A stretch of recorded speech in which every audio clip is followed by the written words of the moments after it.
এবার new town তৃণমূলের নেতার গাড়ি লক্ষ্য করে ছোড়া হলো ডিম।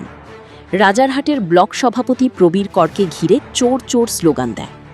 আজ রাজ্য সরকারের অন্নপূর্ণা যোজনার শুভ সূচনা হয়। সারা রাজ্যে জুড়ে এদিন সেই অন্নপূর্ণা যোজনা ভিডিও কনফারেন্সের মাধ্যমে শুভ সূচনা করেন রাজ্যের মুখ্যমন্ত্রী শুভেন্দু অধিকারী। রাজারহাট বিডিও অফিসে এই অন্নপূর্ণা যোজনার শুভ আরম্ভে উপস্থিত ছিলেন রাজারহাট নিউ টাউনের বিধায়ক পীযূষ কানোডিয়া, তৃণমূলের ব্লক সভাপতি প্রবীর কর, বিডিও ও অন্যান্য পদাধিকারীরা।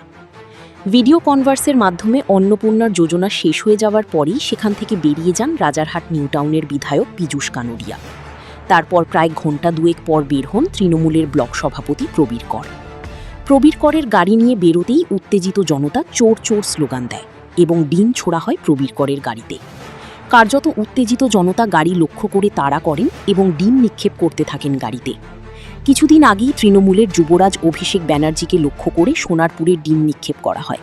সেই ঘটনায় আবার রাজারহাট নিউ টাউনে বিডিও অফিসের বাইরে তৃণমূল নেতার গাড়ি লক্ষ্য করে হল। পুরো রিপোর্ট নিউজ ওয়ান।